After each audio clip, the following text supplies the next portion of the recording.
제가 오래전에 우리 교회 교역자 신년 수련회를 다녀오면서 어느 강도사님 한 분과 동행하게 되었습니다. 이야기를 나누는 가운데 그분이 원래 다른 교단의 신학교에 다녔었다는 것을 알게 되어서 어떤 계기로 우리 교단에 오게 되었는지 물어보았는데 그 사연이 참 기가 막혔습니다. 그 강도사님은 신학교 다니면서 그 교단에 속한 한 교회에서 고등부 담당 전도사로 사역하고 있었는데 그 교회 어느 유력한 집사님의 아들인 한 학생이 주일을 자주 빼먹었습니다. 그래서 그 강도사님은 당연히 그 학생에게 신방을 가서 주일 성수를 잘해야 한다고 간곡하게 권면을 했습니다. 근데 바로 그날 저녁에 그 교회 담임 목사님이 그 강도사님을 불렀습니다.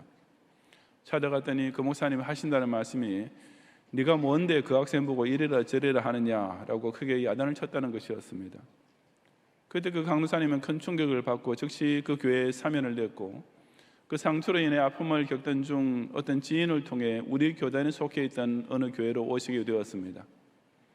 그리고 우리 교단교회에 출석하셨던 첫 주일에 마침 그 교회 담임 목사님께서는 주일 성수와 11조를 강조하는 설교를 하셨습니다. 그런 계기로 그 강도사님은 결국 당시의 고려신학교에 입학하셨고 나중에 경양교회 강도사까지 되셨던 것입니다. 정말 어처구니 없지 않습니까?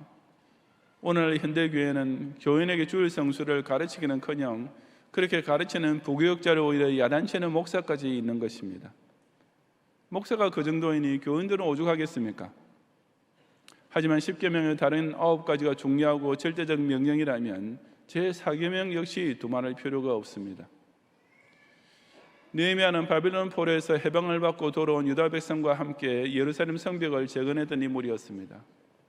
공사가 완성된 후에 그는 예루살렘을 떠나 잠시 바사를 다녀온 적이 있었는데 그 짧은 공백 기간에 유다 백성은 영적 긴장이 풀리면서 몇 가지 죄악을 저질렀습니다. 그중 하나가 바로 안식일을 범한 것이었습니다. 예루살렘으로 돌아와서 이것을 발견한 느헤미야는 즉시 그 모든 일에 대하여 일대 개혁 운동에 착수하면서 안식일 성수 문제 또한 바로잡았습니다. 이 시간 저는 기독 신자가 제대로 주일을 성수하기 위해 똑바로 깨닫고 반드시 실천해야 할 자세를 기본적인 것부터 시작해서 가장 차원 높은 것까지 차례로 함께 참고해 보고자 합니다. 첫째, 주일 성수를 방해하는 가장 대표적 시험인 육신적 욕심을 이겨내야 합니다. 유다 백성도 바로 이것 때문에 안식일을 범하게 되었습니다. 본문 15절과 16절을 다 같이 봉독하겠습니다. 그때에 내가 본즉 유다에서 어떤 사람이 안식일에 술틀을 밟고 곡식단을 나귀에 실어 운반하며 포도주와 포도와 무화과와 여러 가지 짐을 지고 안식일에 예루살렘에 들어와서 음식물을 팔기로 그날에 내가 경계하였고 또 두로 사람이 예루살렘에 살며 물고기와 각양 물건을 가져다가 안식일에 예루살렘에서도 유다 자손에게 팔기로. 아멘. 여기서 술틀이란 포도주 틀을 가리키는 말로서 이것을 발로 밟아 포도즙을 짜는 것과 곡식단을 운반하는 것은 농업활동이었습니다. 그리고 포도주와 포도와 무화과와 여러 가지 짐을 가지고 와서 음식물을 파는 것은 상업활동에 해당되었습니다. 느헤미야가 안식일에 그런 일을 한 어떤 사람을 경계한 이유는 그 어떤 형태의 생업이든지 간에 돈을 벌기 위한 목적으로 안식일에 일하는 것은 제4계명에서 아주 구체적으로 언급하면서 가장 엄하게 금지하고 있는 행위이기 때문이었습니다. 안식일을 범하는 죄는 비단 물건을 파는 쪽뿐 아니라 사는 편에서도 저질러졌는데 이것은 특히 두로 사람의 상호활동에 의하여 더욱 충동되었습니다. 두로는 예루살렘으로부터 멀리 북서쪽에 위치하고 있는 지중해 연안의 항구 도시로서 고대사에서 페니키아인으로 불린 그 지방 사람들은 당시 근동사회의 국제무역업에 있어서 최대 교역체제를 형성하고 있던 뛰어난 상인이었습니다. 그런 까닭에 그들이 예루살렘으로 가지고 온 상품들 또한 당시 유다인의 구매욕을 자극하기에 충분한 고급품이었습니다. 본문의 물고기라고 한 것은 지중해에서 잡힌 바닷고기를 가공한 건어, 훈제 생선 또는 염장 생선 따위를 두고 한 말이며 각양 물건이란 그 두로 사람에 의하여 수입된 각양 희귀한 외제품을 가리킵니다. 그러니 그들이 이런 귀한 물건들을 가지고 와서 이 안식일에 예루살렘에서 팔 때 유다 백성은 그 유혹을 뿌리치기가 어려웠던 것입니다.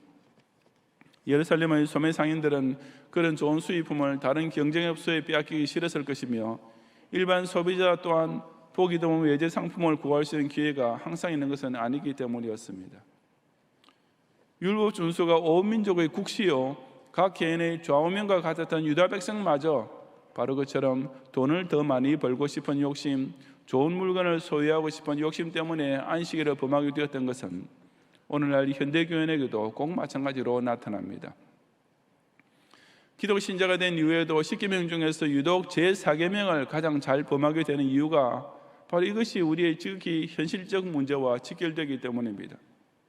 결과적으로는 결코 그렇지 않은데도 얕은 생각으로 판단할 때는 주의를 바로 지키면 내 육신 생활에 여러 가지로 손해가 되고 조금만 어기면 많은 이익이 되는 것처럼 여겨지기 때문입니다.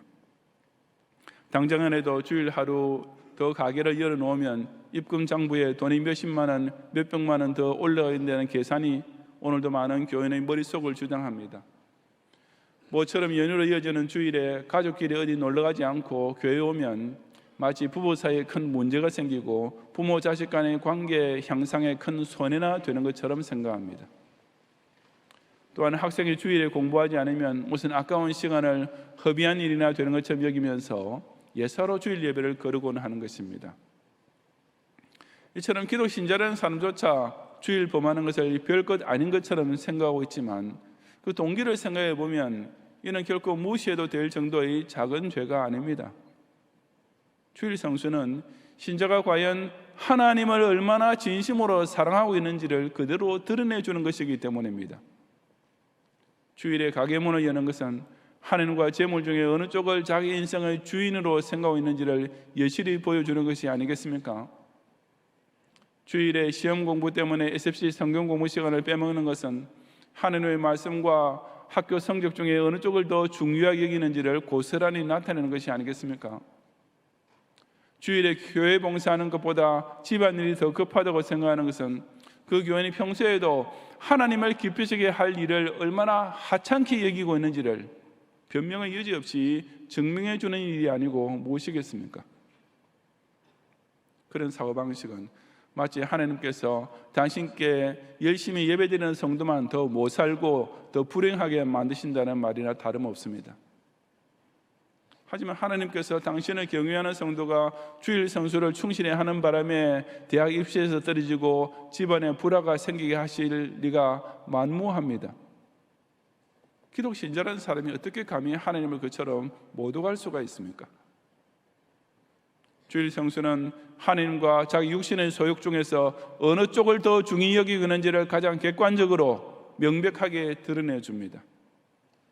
10가지 계명 중에서 다른 것은 다 잘 지키면서도 유독 이 제4계명만 어기고 있다면 내가 과연 하나님을 얼마나 사랑하고 있는지, 아니 정말 하나님을 믿고 있기는 한지부터 다시 한번 겸손하게 점검해보고 주일은 무조건 철저히 성수함으로써 하나님과 바른 관계를 맺는 신앙생활의 기본부터 확실히 갖추는 성도가 되시기 바랍니다. 둘째로 주일 성수를 범하는 악습은 더 크고 많은 죄에 빠지게 만드는 것을 명심해야 합니다. 이어지는 본문에서 느헤미야는 유다 백성의 그런 범죄 행위가 그들의 조상적부터 습관적으로 반복되고 악화되고 있음을 지적했습니다.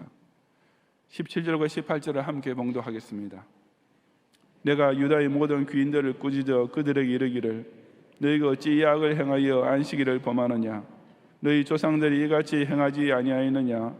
그래서 우리 하나님이 이 모든 재앙을 우리와 이 성읍에 내리신 것이 아니냐? 그럼에도 불구하고 너희가 안식일을 범하여 진노가 이스라엘에게 더욱 심하게 임하도록 하는도다 하고. 아멘. 여기서 범하다라는 말은 거룩한 것을 평범하게 여기거나 함부로 사용하는 행위를 두고 쓰이는 단어입니다. 그러므로 특별히 어떤 악한 일을 안식일에 저질러야만 안식일을 범하는 것이 아니라 그 거룩한 안식일을 보통날과 같이 범성하게 지내면 그 자체만으로 이미 안식일을 범하는 행위가 되는 것을 알아야 합니다. 느헤미야가 유다의 모든 귀인들을 불러놓고서 너희 조상들이 이같이 안식일을 범하는 바람에 하나님의 진노를 받았는데 이제 너희도 똑같이 안식일을 범하고 있다라고 책망한 것은 유다의 바벨론 포로 생활이 시작되기 이전으로 거슬러 올라가는 이야기입니다. 아모스 8장 5절에 보면 유다의 조상들은 안식일이 언제 지나서 우리가 밀을 내게 할꼬라는 불평을 했습니다. 즉 빨리 안식일이 지나가야 밀을 시장에 내놓고 팔 텐데 라는 조급한 심정으로 온종일 지냈던 것입니다. 예루살렘 함락 직전인 예레미야 선지자 때는 유다 백성 조상들이 그런 죄가 더욱 악화일로에 있었습니다. 그들은 안식일에 어떤 일이라도 하지 말고 안식일을 거룩히 할지어다 라고 가르치는 선지자의 말을 순종하지 아니하며 귀를 기울이지도 않고 그 목을 곧게 하여 듣지 아니하다가 끝내 만국의 징벌을 받게 되었던 것입니다.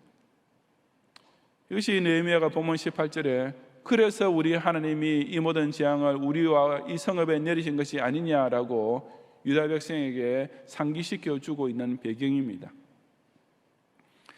그렇다면 이제 하나님의 용서를 받아 고국으로 귀향하는 은혜를 입은 유다인은 당연히 그들 조상의 잘못을 거울 삼아야 할 것인데 오히려 그 악습을 또다시 저지르기 시작하고 있었습니다. 그러므로 느헤미야가 그럼에도 불구하고 너희가 안식일을 범하여 진노가 이스라엘에게 더욱 심하게 임하도록 하는도다 라고 한 말은 너희는 과거에 우리 민족을 망하게 했던 바로 그 조상의 길을 그대로 답습하고 있다라는 책망입니다. 유다 백성은 그들의 조상이 안식일을 범하기 시작하고 그것이 점점 더 악화되면서 끝내는 민족 전체가 망하고 말았던 악순환의 고리를 고스란히 재현시키고 있었던 것입니다. 오늘날 현대교인에게도 주일 성수를 범하는 것은 가장 습관화되기 쉽고 점점 더 악화되기 쉬운 범죄임을 명심해야 합니다. 별것 아닌 작은 일로 주일을 범하는 어떤 경우가 일단 생기면 그것은 죄책감도 없이 매주일 반복해서 저지른 습관적인 죄가 됩니다. 그러다 보면 결국 점점 더 큰 문제에도 대담하게 함부로 주일을 범하는 패턴이 곧 뒤따라오기 십상입니다. 주일 예배만 겨우 드리고 SFC 성경 공부에는 아예 참석하지 않은 학생은 조만간 걸핏하면 예배까지도 간단히 빼먹게 될 것이고 주일에 일반 식당에 가서 밥 사 먹는 것을 예서로 하는 교인은 결국 주일에 멀리 놀러 가는 것도 자연스럽게 여기게 되지 않겠습니까? 또한 이처럼 주일을 범하는 것은 세대가 교체되면서 더욱 악화되는 현상으로 나타나기 마련입니다. 그래서 우리의 신앙 선조 세대가 주일 성수하던 모습을 오늘날 우리와 비교해 보아도 금방 알 수 있습니다. 물론 우리 부모 세대의 주일 성수 방법 중에는 좀 율법적이고 지나친 것도 있었다고 할 수 있지만 그렇다 하더라도 그분들의 마음 중심은 오늘날 세대의 교인과 비교도 안 될 정도로 진실하고 충성스럽다는 사실은 아무도 부인하지 못할 것입니다. 그분들이 주일 성수를 위해 목숨을 걸다시피 했던 모습을 되새겨 본다면 아주 하찮은 이유나 핑계를 대면서 주일을 쉽게 범하고 있는 현대 교인이 영적으로 그 얼마나 느슨해져 있는지 정말 나쁘끄러울 뿐입니다. 이런 추세라면 이제 우리 자녀 세대에 가면 과연 주일 성수라는 것이 어떤 양상으로 나타나게 될지 겨우 어느 정도의 수준이나 유지가 될지 심히 걱정스러운 일이 아닐 수 없습니다. 그러므로 저와 여러분은 주일 성수의 구체적인 방법에 대해 각자 개인적으로 어떤 마지노선을 그어 놓아야 합니다. 그런 선을 교리적으로 정하려 하면 율법주의가 될 것이므로 정말 한 사람 한 사람이 자기 자신의 신앙 양심의 소리에 따라서 더 이상 넘어서는 안 되는 최후의 선을 분명히 설정해 두어야 합니다. 나는 주일에는 아예 학교 공부를 하지 않겠다라든지 나는 주일에는 시장 보러 가지도 않겠다라는 식으로 주일 성수에 대한 자기 자신의 방어선을 그어놓고 만약 거기서 한 발 더 뒤로 물러서면 더 큰 신앙적 퇴보와 영적 몰락의 낭떠러지까지 기다리고 있다고 생각하고 단호하게 그 선을 지켜야만 합니다. 이처럼 주일을 조금씩 어기기 시작하면 개인적으로나 세대별로나 더 큰 죄에 빠지며 더욱 악화 일로로 치닫게 될 뿐인 것을 똑똑히 명심하면서 주일 성수에 있어서 조금이라도 해이해지지 않도록 늘 스스로 채찍질하는 성도가 되시기 바랍니다. 셋째로 주일 성수를 형식적으로만 하지 말고 마음과 정성을 다해서 온전히 준행해야 합니다. 놀랍게도 느헤미야는 바로 이 점에까지 신경을 써서 유다 백성의 안식일 성수 문제를 개혁시켰습니다. 19절 이하 21절까지 함께 봉독하겠습니다. 안식일 전 예루살렘 성문이 어두워갈 때 내가 성문을 닫고 안식일이 지나기 전에는 열지 말라 하고 나를 따르는 종자 몇을 성문마다 세워 안식일에는 아무 짐도 들어오지 못하게 하였으므로 장사꾼들과 가격 물건 파는 자들이 한두 번 예루살렘 성 밖에 잠으로 내가 그들에게 경기하여 이르기를 너희가 어찌하여 성 밑에서 자느냐 다시 같이 하면 내가 잡으리라 하였더니 그 후부터는 안식일에 그들이 다시 오지 아니하였느니라. 아멘. 성문은 고대 사회에서 그 성의 상업 활동이 가장 활발히 벌어지는 시장이기도 했습니다. 느헤미야는 안식일 동안 그런 상거래의 기능을 완전히 정지시키기 위해 어두워 갈 때, 즉 유대인이 하루 24시간을 따지는 계산법에 따르면 바로 안식일이 시작되는 그 시점부터 성문을 닫아 걸도록 했던 것입니다. 그런데 그렇게 조치한 이후에도 일부 장사꾼들과 각양 물건 파는 자들이 성박, 성벽 바로 밑에서 야영을 하면서 안식일을 지내는 것을 느헤미야가 발견했습니다. 그들의 그런 행위의 목적은 두 가지로 짐작해 볼 수 있습니다. 하나는 상인들은 안식일에 상품을 가지고 성 안에 들어갈 수 없게 되었지만 개인적인 용무를 핑계로 성 밖으로 나오는 사람이 있을 때 그런 사람에게 물건을 팔아보겠다는 의도였을 것입니다.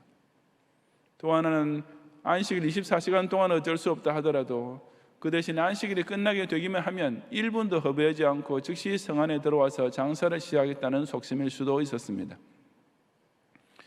느헤미야는 바로 그런 의도로 성 밑에서 야영하는 상인들을 향해 다시 같이 하면 내가 잡으리라 하고 즉 한 번만 더 그러면 체포하겠다고 경고함으로써 그들을 모두 쫓아버렸습니다. 느헤미야는 한 번 한다고 말하면 꼭 하는 사람인 줄 그 상인들도 잘 알고 있었던지라 그 후부터는 안식일에 그들이 다시 오지 아니했다고 했습니다. 왜 느헤미야가 그들을 쫓아냈습니까? 사실 성경 밑에서 야영하는 자체는 안식일을 범하는 행위가 아니었습니다. 하지만 그들의 행위가 형식적인 안식일 성수에는 아무 하자가 없었다 할지라도 정신적으로는 안식일을 범하고 있는 것이나 마찬가지였습니다. 그 상인들이 성 밑에서 기다리면서 누가 우연히 나오는 길이라도 물건 하나 사서 가게 되기를 바라는 것이나 혹은 장사할 수 없는 안식일이 어서 빨리 지나가고 성문이 열릴 시간만 기다리는 마음 자체가 이미 정신적으로는 안식일을 범하는 것이나 조금도 다름없었기 때문이었습니다. 그것이 바로 아까 아모스서에서 나왔던 유다 조상들의 악한 마음, 안식일이 언제 빨리 지나가서 우리가 밀장사를 계속할 수 있을까라고 전전긍긍하던 신부와 똑같은 범죄였던 것입니다. 마찬가지로 오늘날 우리도 정말 주일을 거룩히 지키고자 한다면 외면적인 주일 성수로만 다 끝나는 것이 결코 아님을 잊지 말아야 합니다. 실제로는 주일에 가게 문을 닫아놓고 교회에 나와 앉아있다 하더라도 마음으로는 자기가 지금 금전적으로 손해를 보고 있다고 아까워하면서 예배를 드리고 있다면 그 사람은 여전히 주일을 범하고 있는 것입니다. 몸은 예배당 좌석에 앉아있어도 속으로는 어서 예배가 끝나야 집에 빨리 가서 국가대표 축구 경기를 10분이라도 더 많이 볼 수 있을 텐데 하고 속으로 초조해하는 교인은 그 주일 예배에 아예 빠지고 아침부터 텔레비전 앞에 앉아있는 사람과 비교할 때 문자 그대로 50보 100보가 아니겠습니까? 하나님은 인간의 그런 외식적인 페인트 모션에 속아 넘어갈 만큼 그렇게 만만한 신이 결코 아니십니다. 아무리 주일을 24시간 내내 지키고 예배당이라는 장소에까지 나와 있어도 그 마음으로 억지로 지키는 것은 여전히 주일을 범하는 것과 마찬가지입니다. 기독 신자가 주일을 그렇게 무슨 죽지 못해서 어쩔 수 없이 하는 사람처럼 지켰어야 되겠습니까? 목사가 주일 성수의 명령을 설교하고 전도사가 신방에서 권면하고 구역장에 주일 아침에 전화하고 차까지 몰고 와서 이끄는 바람에 겨우 주일 예배에 참석하는 것은 새신자 때나 하는 일이지 그것이 어떻게 예수님을 구세주로 영접한 중생의 평생 주일 패턴이 될 수 있겠습니까? 하나님은 매사에 우리의 행위를 살피시는 동시에 우리의 생각을 감찰하시는 분이십니다. 가인과 아벨이 각각 하나님께 제사했을 때도 하나님께서는 가인의 예물이 아니고 가인과 그 예물을 같이 보시고 그의 제사를 받지 않으셨으며 아벨의 예물이 아니고 아벨과 그 예물 역시 같이 보신 후에 그의 제사는 받으셨지 않았습니까? 하나님께서 우리의 신앙생활에 대해 점수를 매기실 때는 그 생활, 즉 겉으로 드러나는 행동과 동시에 그 신앙, 즉 그런 행동의 원인이 되는 마음가짐 이 두 가지를 항상 동시에 보시지 결코 하나만 가지고 판단하지 않으십니다.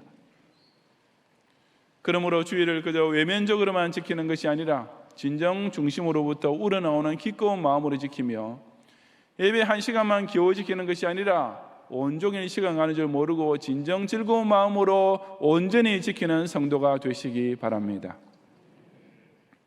성도 여러분, 오늘 본문 마지막 절 22절을 함께 봉독하겠습니다.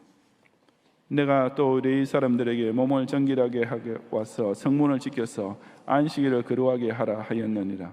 네 하나님이여, 나를 위하여 이 일도 기억하시옵고 주의 크신 은혜대로 나를 아끼시옵소서. 아멘. 유다 백성 가운데서 안식일을 거룩하게 지키지 않고 있을 때 느헤미야는 그것을 기억해내는 의지를 끝까지 발휘했습니다. 그리고 그런 안식일 성수 또한 하나님으로부터 큰 은혜로 아껴주심을 받는 축복의 원리인 것 또한 그는 확신하고 있었습니다.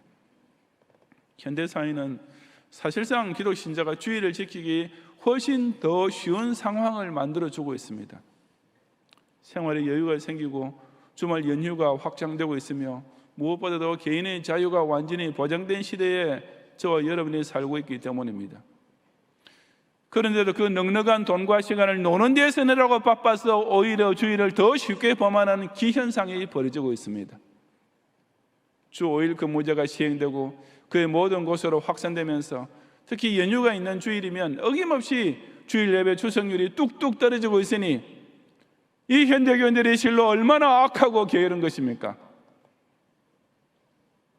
하나님을 제쳐놓고 육신적 욕심을 먼저 따르는 악습이 오늘날도 많은 교인으로 하여금 다른 9계명과 마찬가지로 꼭 지켜야만 할 이 4계명을 너무나 쉽게 어기게 만들고 있습니다.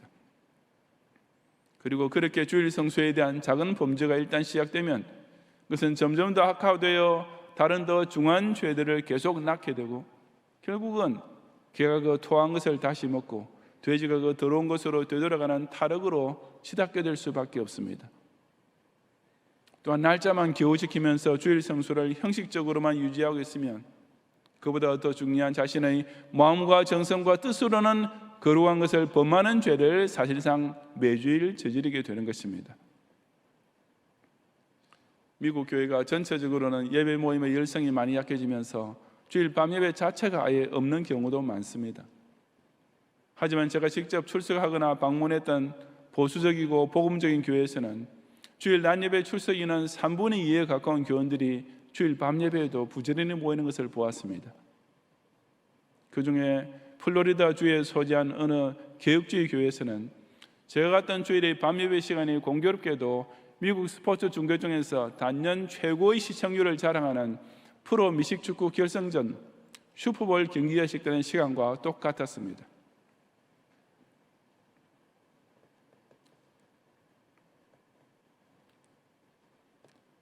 그런데 그 주일 밤 예배에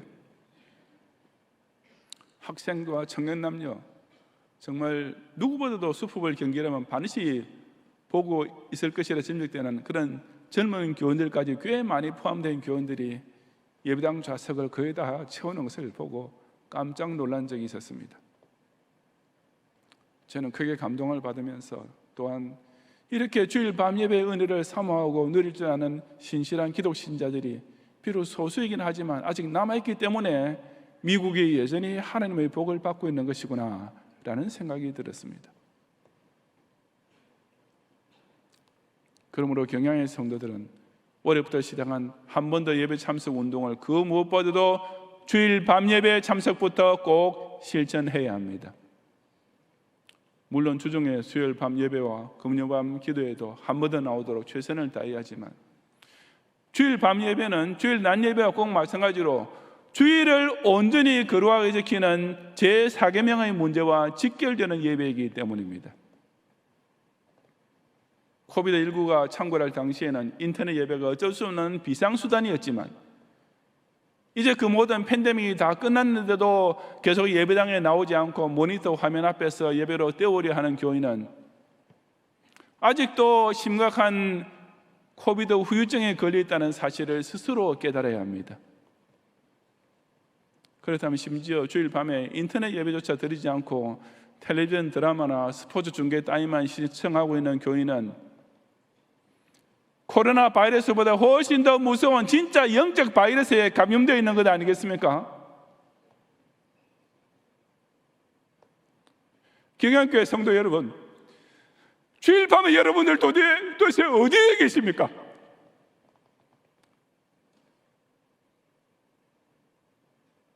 주일 낮 예배 출석보다 반 더 되는 교인들이 주일 밤 예배 시간마다 도대체 어디에 계신지 전 정말 궁금합니다. 그 자리 그렇게 편한가요? 기껏해야 뭐 텔레비전 앞이든지 뭐 친구와 어디 식당에 가 있든지 뭐 그렇겠죠. 제가 오늘 2부 예배 시간에 중고등부 학생들한테 여러분이 부모가 만약 주일 밤 예배에 안 나오면 여러분이 그 부모들 손 끌고 붙잡아서 주일 밤 예배에 참석하라고 했습니다. 주일학교 애들한테도 얘기해야 되겠네요.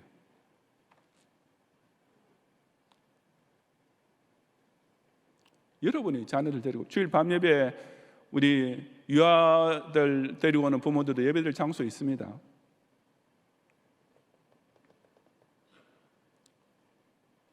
모이기를 피하는 악습이 이제 대한민국 교회 안에서도 점점 더 만연해 가고 있는 이 말세에 우리 경양교회 성도들은 끝까지 주일 밤 예배를 소중히 지켜내야 합니다.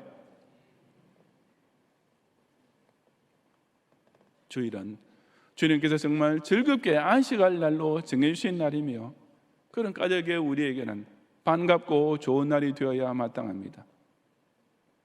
이날은 천하 만민 다 보좌 앞에서 참되신 삼위일체 다 찬송 부르는 예배의 날로 100% 사용하도록 하나님께서 천지 창조 때부터 아예 특별하게 구별해 놓으신, 따로 떼어 놓으신 날입니다.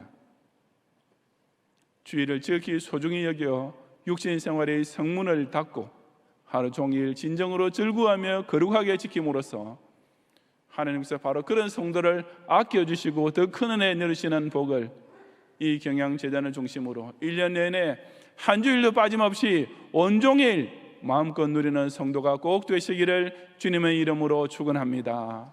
아멘.